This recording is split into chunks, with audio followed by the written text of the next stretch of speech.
你有没有想过，就是为什么有时候几个人的小团队，就能把那种几百上千人的行业巨头打得措手不及？嗯，这个现象确实挺常见的。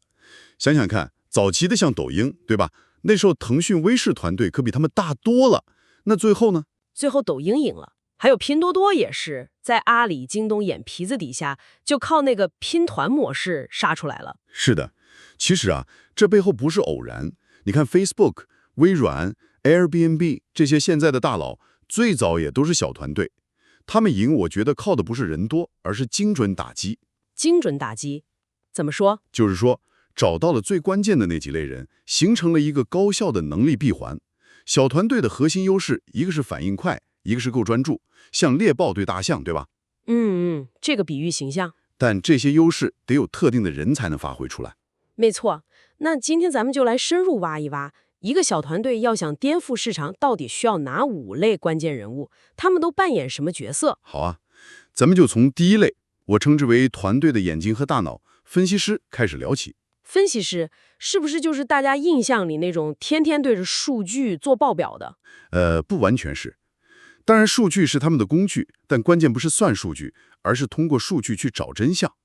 他们得帮助团队看清楚方向，避免掉进那个自嗨的陷阱里。啊，自嗨陷阱这个说法有意思，就是创始人觉得自己想法特牛，但实际上市场不买账。对，分析师的核心价值就在这儿，用数据说话，帮决策者看清楚，比如说钱从哪儿来，又花到哪儿去了，客户为什么来，又为什么走。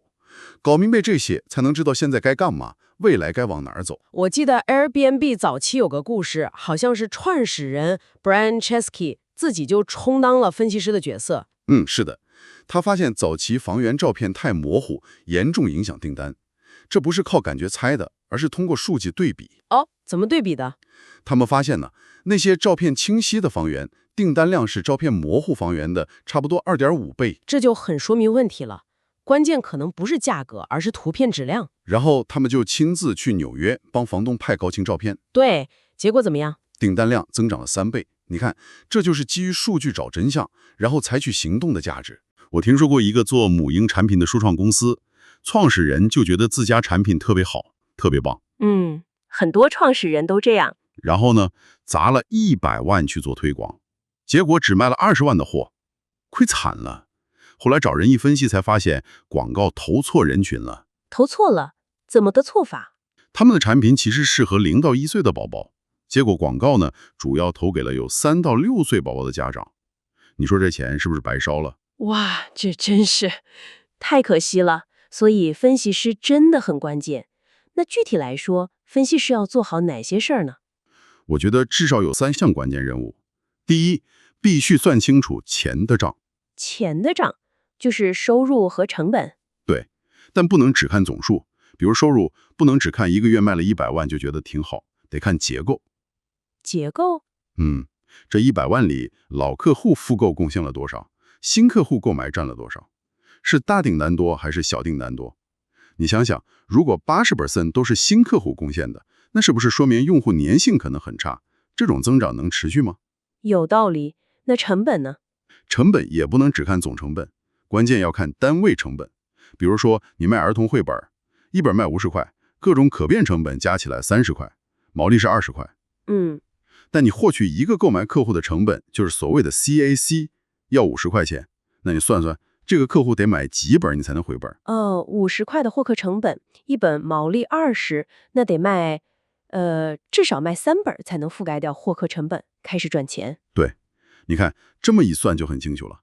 很多团队表面看着盈利，但一算单位经济模型，其实是在亏钱。我再举个例子，有个美妆初创公司，账面上看营收50万，成本30万，好像赚了20万，听着不错啊。但是分析师一介入，发现他们的获客成本要80块，但每个客户平均带来的利润只有40块，卖一个亏40。更糟糕的是，他们为了让账面好看，把客户的预付款都算成当期收入了。我的天，这不就是自己骗自己吗？可不是嘛。所以第一件事，算清钱的账，尤其是单位经济模型。第二件事呢，是要找清楚效率的坑。效率的坑是指团队干活的效率。对，小团队资源有限，最怕忙而无效。比如说，客服是不是总在重复回答同样的问题？研发团队是不是总在修复同一类的旧 bug？这些都是效率低下的表现。确实。那怎么找呢？方法就是把业务流程拆解开，然后去计算每个环节大概花了多少时间，带来了什么效果。比如一个 SaaS 公司，它的流程可能是销售接触、客户使用、销售跟进、客户付费、售后服务。如果分析发现试用转化率特别低，比如只有10%，而且付费客户的退费原因里80%都说是不会用，那问题出在哪儿？那很可能就是售后支持或者产品引导没做好。没错，这时候方法就不是让销售更使劲的去推，而是应该加强售后，比如提供免费的培训，或者优化产品的新手引导。明白了，找到瓶颈，对症下药。还有别的例子吗？再比如，一个外卖店发现顾客总抱怨出餐太慢，平均要20分钟。20分钟确实有点久了。他们就把整个出餐流程拆看，接单、备菜、炒菜、打包，一算时间，发现光备菜环节就要花10分钟。那方案就很清晰了，提前备好常用的菜。对，结果出餐时间降到了10分钟，好评率和订单量都上去了。这就是找效率坑的价值，确实事半功倍。那第三个关键任务呢？第三个，我觉得更着眼于未来，就是要判断这生意能不能长大。能不能长大，就是说避免做成一个小而美但没法扩展的生意。没错，很多小生意可能当下能赚钱，但它不具备规模化的潜力。分析师要关注2个核心指标，第一个是可复制性。可复制性，比如一家咖啡店，如果它的生意非常依赖某个特定店长的手艺或者个人魅力，那这家店就很难复制扩张，对吧？但如果它的咖啡制作、门店管理都有一套标准化的流程，那是不是就容易开分店了？这个好理解。那第二个指标呢？第二个是市场天花板，就是说你做的这个事儿潜在的市场规模有多大。比如你专门修一种非常小众的乐器，可能技术很好，也能赚钱，但这个市场总共就那么大，天花板很低。但如果你做的是所有乐器的维修，那市场空间就大多了。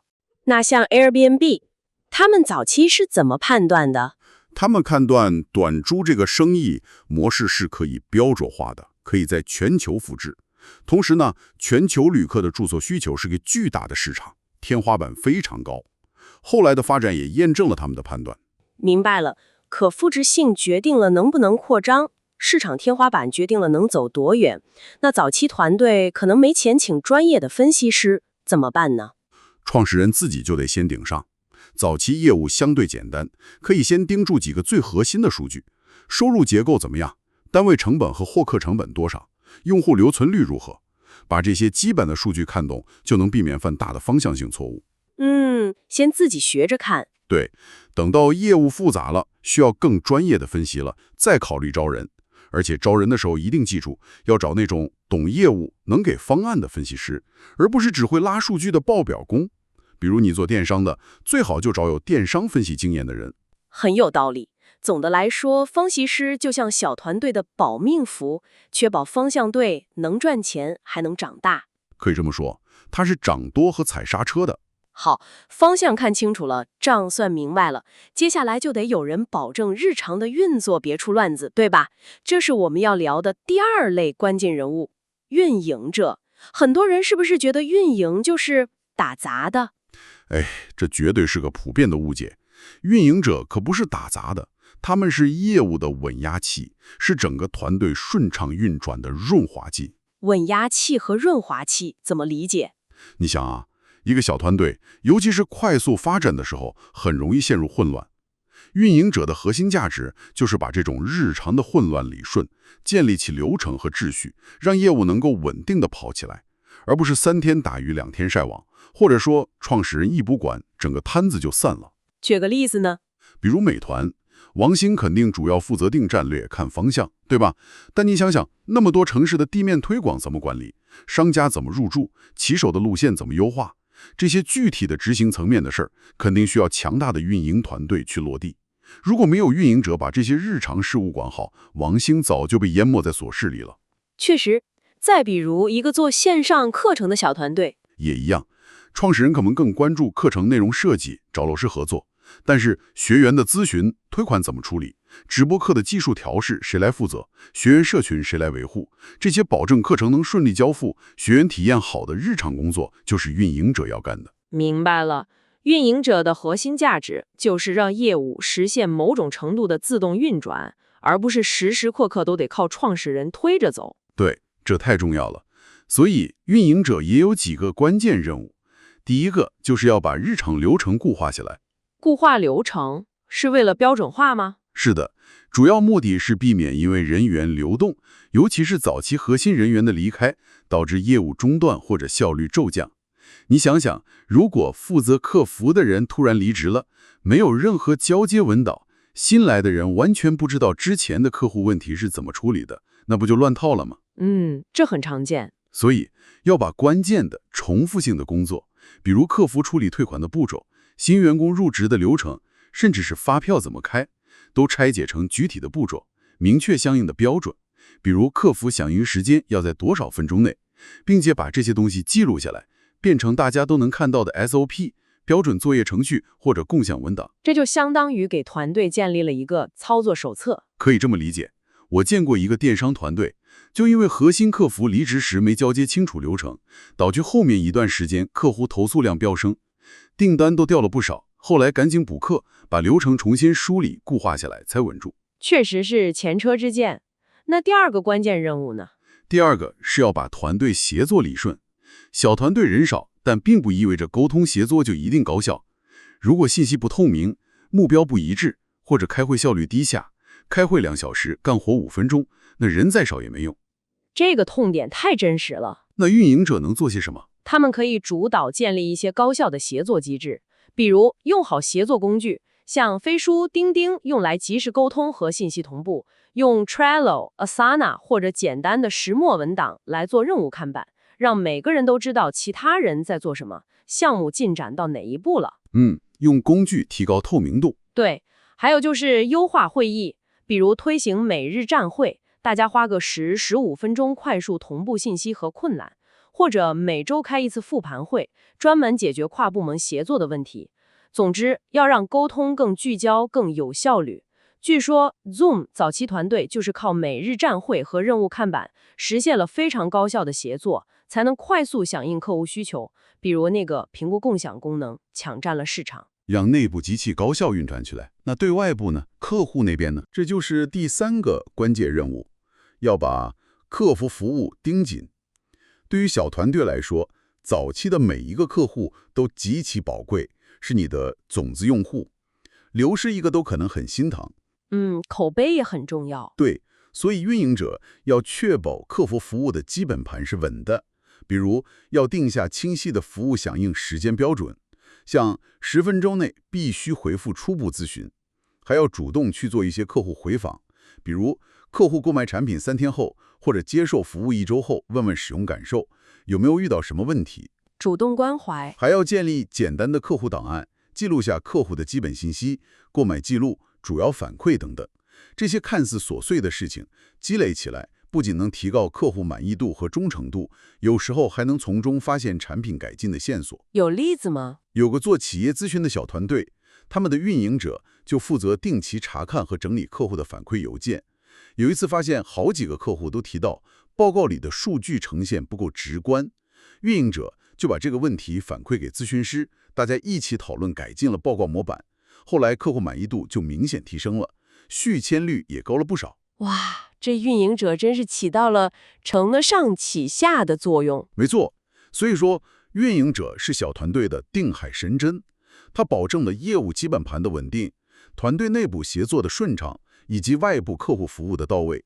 这样创始人才有精力去思考更宏观的战略问题。那找这样的运营者应该看重什么特质？我觉得相比于专业背景，能扛事儿可能更重要。小团队总会遇到各种意想不到的突发状况，需要运营者心态稳，能担责，反应快，还得有点解决问题的灵活性。可以多考察他过往的经历，看看他是不是在类似的小团队或者混乱的环境下待过，有没有独立处理过比较棘手的危机或者复杂的问题。要找那种能在混乱中主动建立秩序的人。明白了。运营者是保证后方稳定。好，有了看方向的分析师，有了稳后方的运营者，那接下来就得有能打仗的武器了，对吧？这就是第3类关键角色——建造者。对，通常我们说的建造者，可能包括了研发工程师、程序员、产品经理、设计师等等。但核心不是他的 title 叫什么，而是他能不能把创始人的可能还比较模糊的想法，变成一个用户真正愿意用，甚至愿意花钱买的好产品。把想法变成现实，不仅仅是变成现实，还要变成好的现实。你想想苹果，乔布斯有把1000首歌装进口袋的想法，这很棒。但如果没有像沃兹尼亚这样的建造者，设计出兼具大容量和易用性的 iPod 硬件和软件，那这个想法也只能停留在想法层面。建造者是实现者。它不光是实现，还得在实现过程中不断优化，让它真正符合用户的需求。再举个例子，一个文创团队，老板说想做一款英文年轻人喜欢的笔记本。这个想法很笼统啊。对，如果建造者，比如产品设计师，直接就去画图了，很可能做出来东西没人买。好的建造者会先去问，现在的年轻人用笔记本主要干嘛？他们喜欢什么风格？能接受什么价位？对纸张装订方式有什么偏好？先做用户研究。对，通过和目标用户聊，可能发现大家喜欢国潮风，需要能方便拆卸和补充内页的活页本，还希望有点个性化的小贴纸。这样，年轻人喜欢的笔记本这个模糊想法就被具体化成了国潮风 plus 活页设计 plus 附赠贴纸的产品方案。这样做出来的产品才更有可能成为爆款。所以，建造者不只是执行者，也参与了产品定义的过程，非常重要。所以，他们的第一个关键任务就是先懂用户，再做产品，绝对不能闭门造车。不能想当然。最忌讳的就是拿到一个需求，不管3721，直接上手就干，也不想想用户为什么要用你的产品，你的产品跟市面上已有的，比如微信这种巨头比，优势在哪儿？比如你想做个新的社交 app， 上来就堆工容，做不过微信的，你得先想清楚你的目标用户是谁，他们有什么在微信上满足不了的特定需求，找到差异化的切入点。对，所以正确的方法是先去找你的目标用户深入底聊。比如你想做一款方便上班族带饭的便当活，那就去找几个目标用户聊聊，他们现在用什么带饭，有什么不满意的，最看重什么。可能是保温性能，或者携带方便。对，通过聊天，你可能会发现，保温时间长是他们最大的痛点。那好，你的产品核心亮点就出来了，做一个能持续保温4小时以上的便当盒。这就是从用户需求出发来定义产品。大疆的汪涛，他自己就是个顶级的建造者。他最早做无人机，就是因为深入了解了航拍爱好者的需要，抓住了稳定飞行和拍摄清晰这2个核心痛点，主打稳定悬停 plus 高清摄像头，一下子就赢得了市场。先懂用户，再做产品，这是第一步。那开始做的时候呢？第2个关键任务是，先做最小可行产品 MVP， 再慢慢优化。MVP 这个概念很火，对，但很多团队做不到。小团队资源有限，时间宝贵，最怕的就是一开始就想搞个完美的产品，恨不得把所有能想到的功能都塞进去。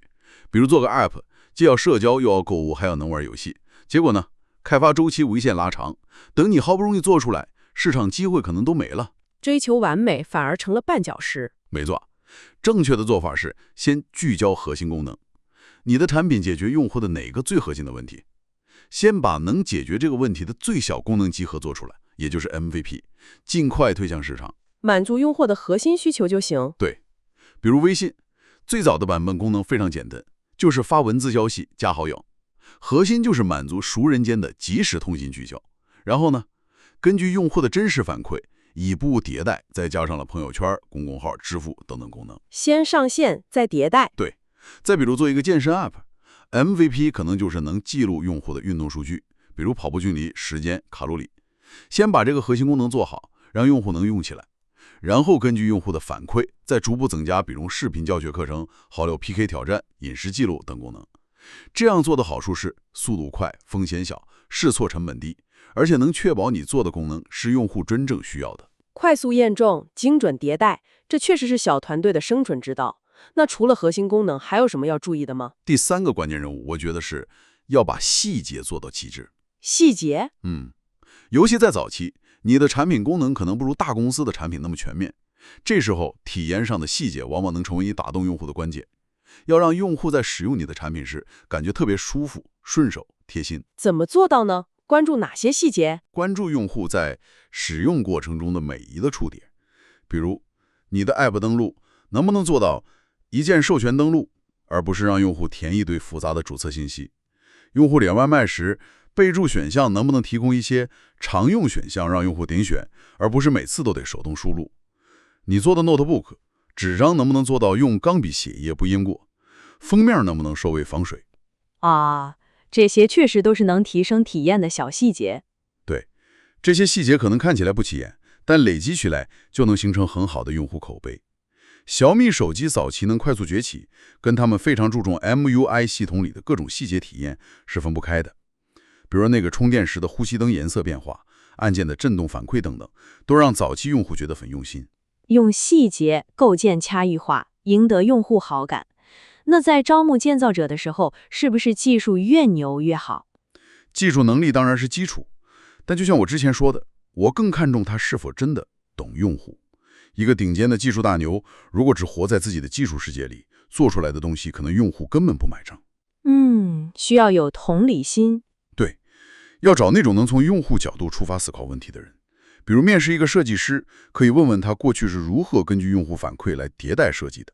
面试一个程序员，可以问问他怎么理解某个功能对用户的价值。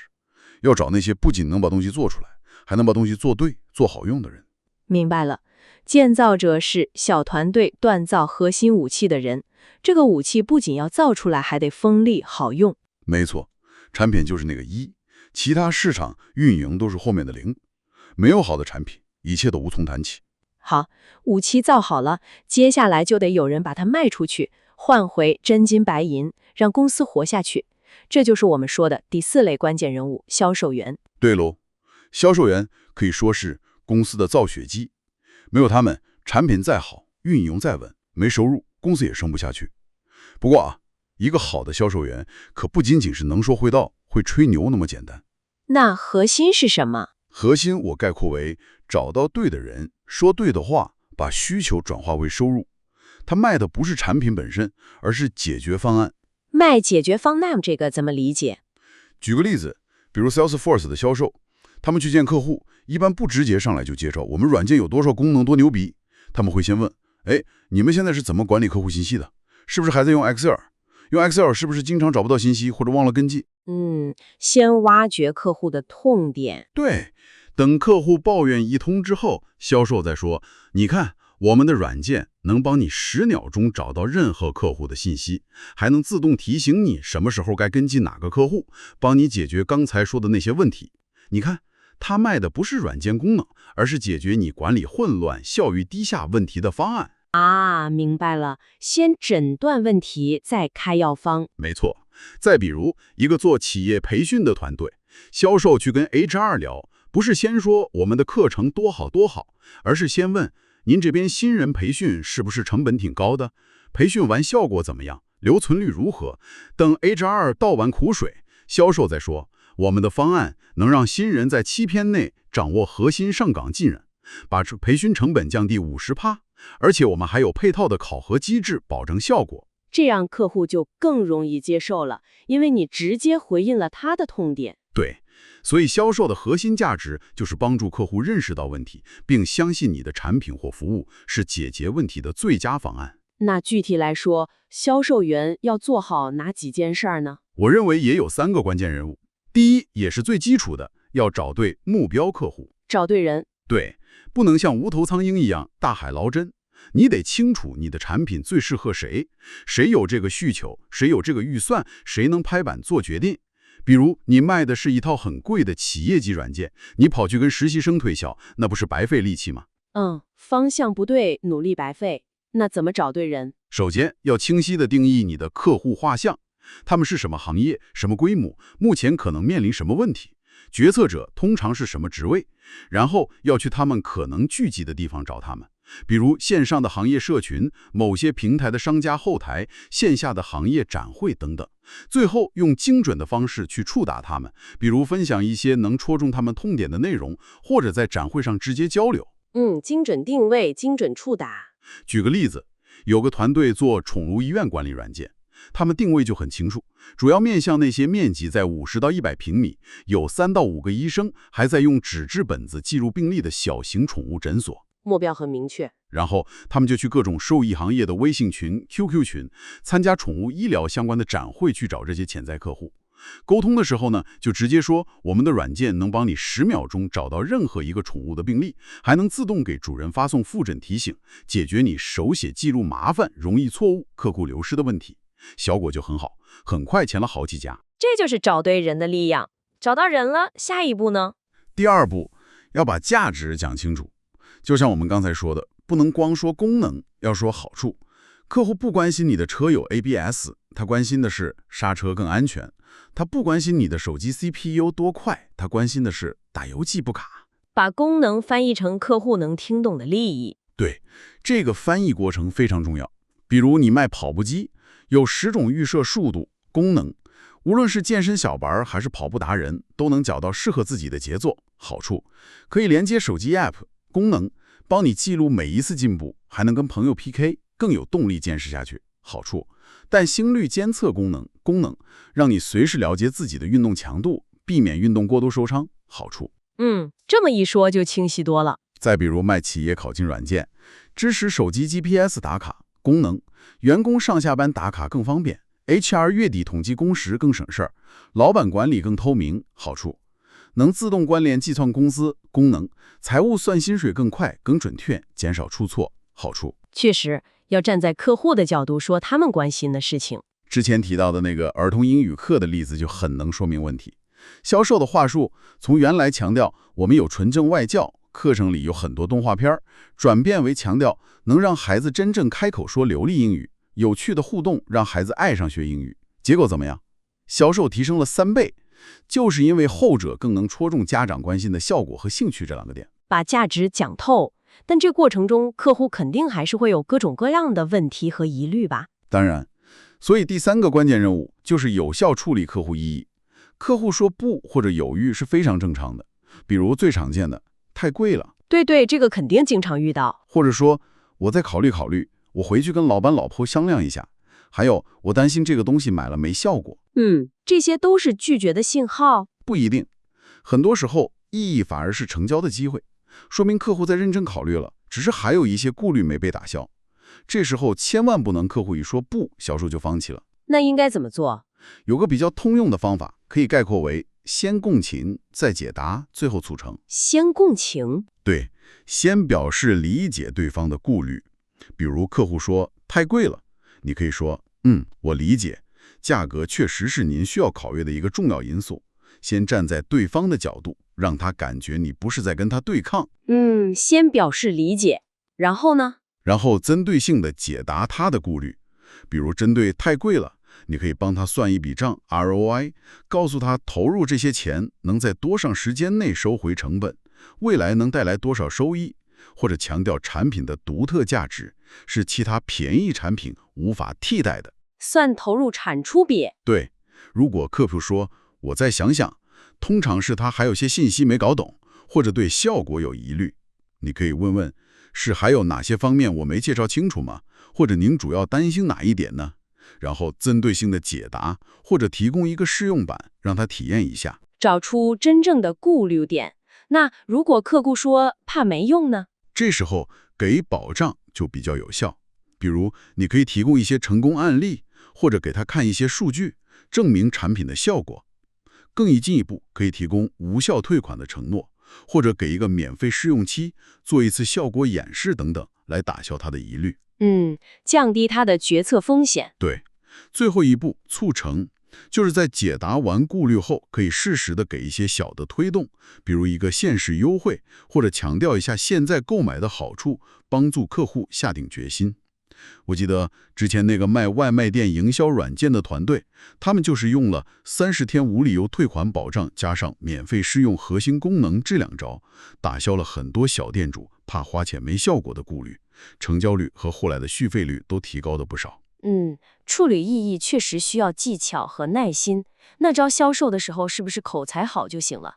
口才当然重要，但我觉得比口才更重要的是，他要真的懂产品、懂客户。一个销售如果连自己卖的东西到底好在哪，能解决客户什么核心问题，跟竞争对手比有什么优势都说不清楚，那话说的再天花乱坠也没用。得是个顾问型的销售。对，要找那种能清晰地把产品价值讲明白，能真正站在客户角度去思考和沟通的人，而不是那种只会说漂亮话但一问三不知的话术复读机。明白了。销售员是公司的造血机，负责把好产品变成实实在在的收入，是公司生存和发展的基础。没错，至关重要。好，产品有了，钱也赚到了，公司能活下来了。但是要想走得更远，让更多人知道你、记住你，甚至喜欢上你，光靠卖货好像还不够。这时候就需要第5类关键人物了，讲故事的人。对。这个角色往往在早期容易被忽视，但对于建立一个真正的品牌来说是不可或缺的。他们不仅仅是写文案、做海报那么简单。那他们是做什么的？我觉得他们是品牌的传声筒和灵魂塑造师。核心价值在于让你的品牌超越冷冰冰的产品本身，赋予它情感、个性和温度，让它在用户心中不仅仅是一个交易的对象，更像是一个能产生情感连接的符号。听起来有点虚，有具体的例子吗？你想想 Nike， 他卖的仅仅是鞋子和衣服吗？不是，他卖的是 Just Do It 那种挑战自我、追求胜利的精神。还有 Lego， 他卖的也不只是塑料积木，而是创意、想象力和亲子时光。这些品牌通过讲故事和用户建立了深层次的情感认同。用户买的不只是产品，更是产品所代表的理念和感觉。对，国内也有例子，比如江小白，他把一款原本可能很普通的白酒，通过那些直戳研人内心的文案，比如敬自己一杯酒，敬所有曾让你兵荒马乱的过去等等，打造成了年轻人情绪的出口。这种情感连接让他迅速从众多白酒品配中脱颖而出。确实，文案的力量很大。所以讲故事的人卖的其实是情感和价值观，目标是建立用户对品牌的长期认同。那具体来说，讲故事的人要做好哪些关键任务呢？我认为也有3个。第一，要先给品牌定一个清晰的定位。定位就是找到自己的特色。对，而且这个特色必须是用户能感知、能在意的，不能模糊不清，让用户记不住你。比如你做奶茶，光说我们奶茶很好喝，这话太普通了，谁都会说。没有差异化。你得找到你的独特优势，并且把它转化成一个用户能听懂、能记住的差异化定位。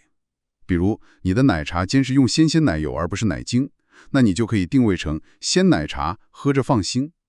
如果你用的是环保可再生的纸张做笔记本，那就可以定位成环保笔记本，为地球减负。把特点变成用户能感知的价值点。没错，元气森林为什么能快速崛起？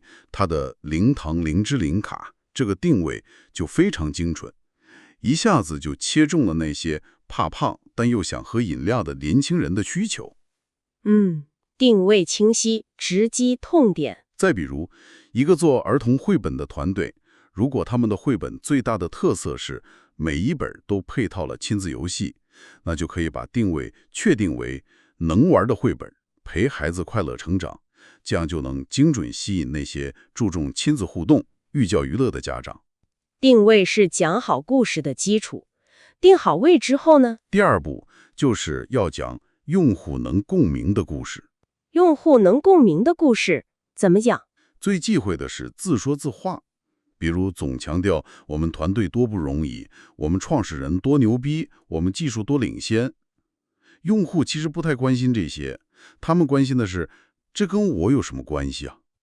要讲和用户相关的故事。对，最好的方法是讲用户的故事，让其他用户在故事里看到自己的影子，产生代入感。讲用户的故事。先找到你的目标用户普遍存在的痛点、焦虑，或者他们的梦想、渴望。比如，很多上班族没时间去健身房，但又想保持身材；很多宠物主非常担心宠物的健康。然后讲述你的产品是如何帮助像他们一样的普通用户，比如小张解决了这些痛点，在家用我们的 app 练出了马甲线，或者实现了那些梦想。小李家的猫咪用了我们的猫粮后，变得更健康活泼了。用具体的用户案例来打动潜在用户。是的，你看户外品牌 Patagonia， 他就特别擅长讲故事。他不仅讲用户穿着他的衣服去探险的精彩故事，也讲自己公司为了保护环境做了哪些努力的故事。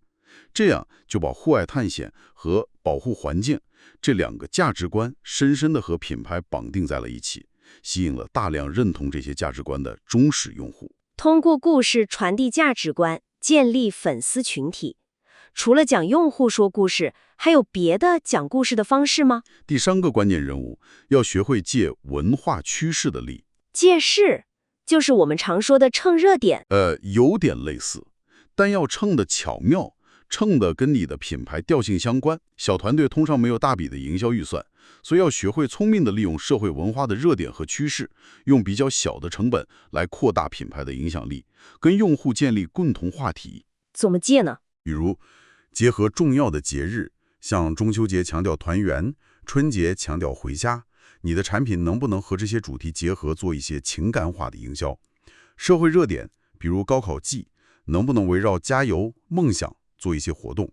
或者抓住用户普遍关注的话题，比如年轻人关注的职场解压、健康生活，你的品牌能不能提供一些相关的价值或者情绪抚慰？让品牌融入到用户的文化和生活中去。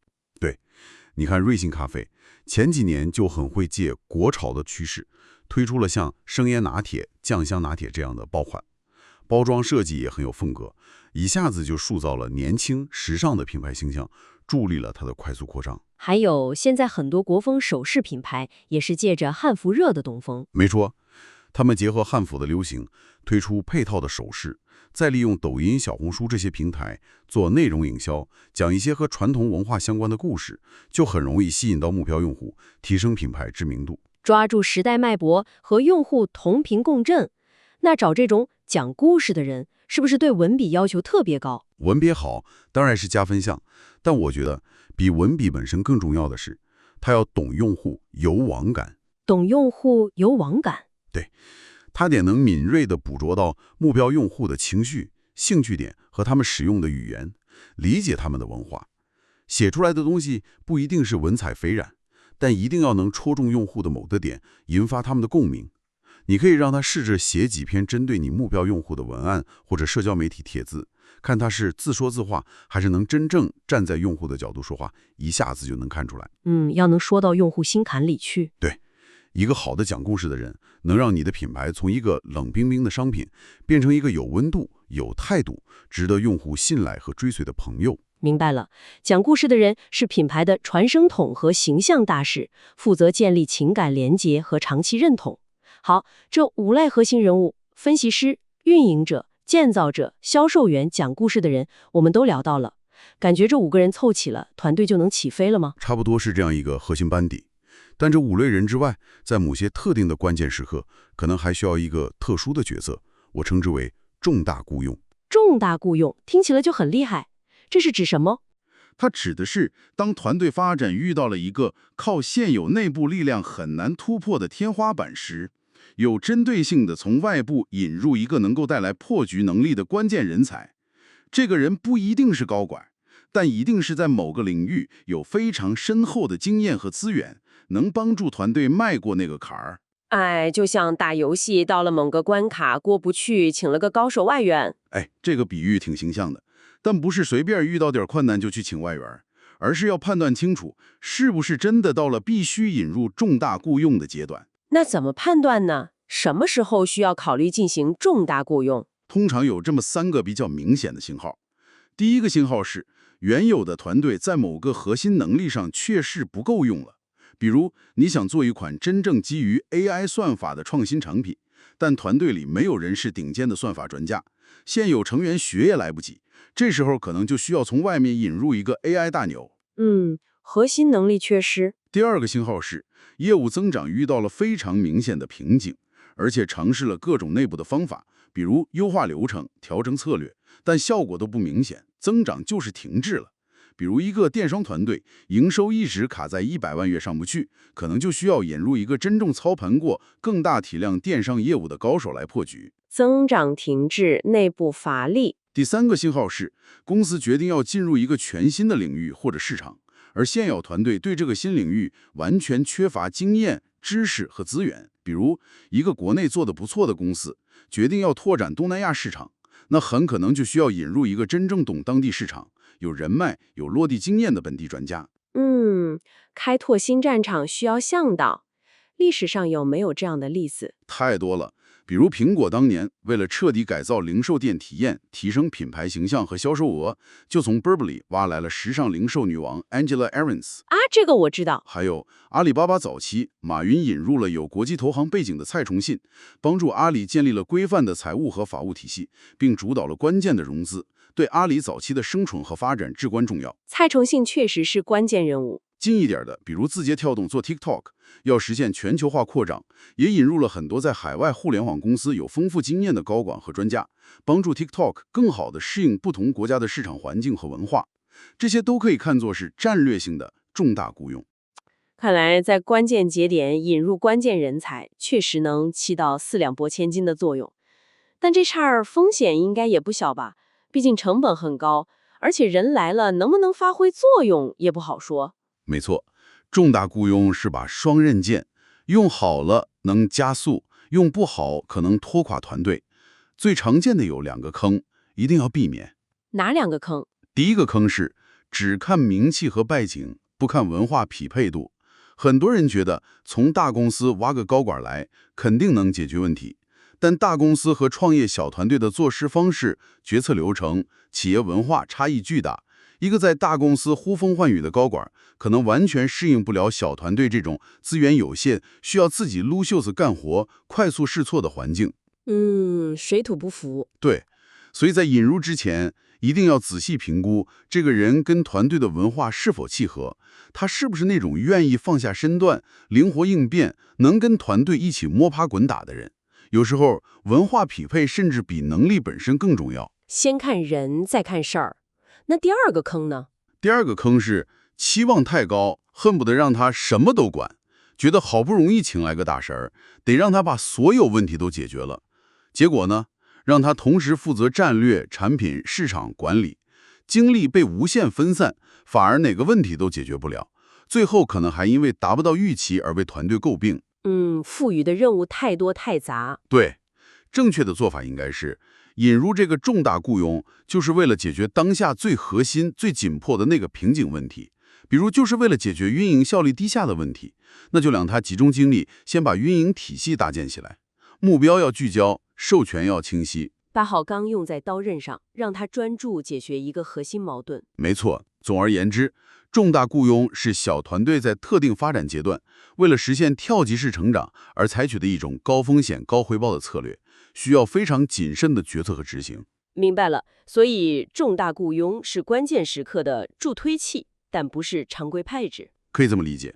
好的，那我们今天就把一小团队想要脱颖而出，甚至颠覆市场所需要的核心角色，基本上都梳理了一遍。我来总结一下，就像打造一支冠军球队，你需要一个能看清全局、制定战术的分析师，一个能保障后勤、要大家安心训练比赛的运营者，一个能打磨核心技术、锻造出制胜武器的建造者，一个能冲锋陷阵、把优势转化为得分的销售员，还有一个能鼓舞士气、赢得球迷和媒体支持的讲故事的人。这个球队的比喻很贴切啊！这5类人各司其职，但又必须紧密配合、协同作战。任何一个环节出现短板，都可能影响整个团队的战斗力，缺一不可。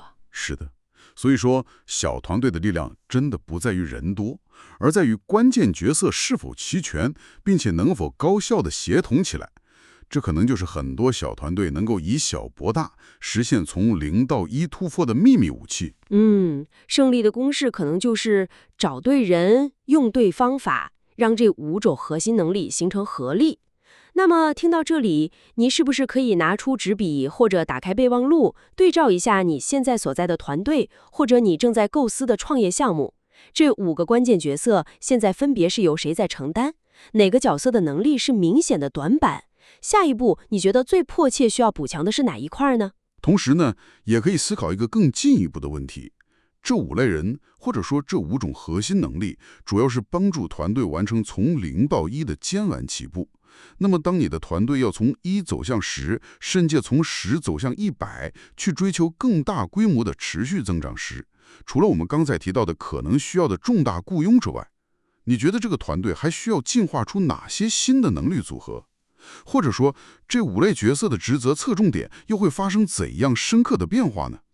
这个问题可能值得你花点时间好好琢磨琢磨。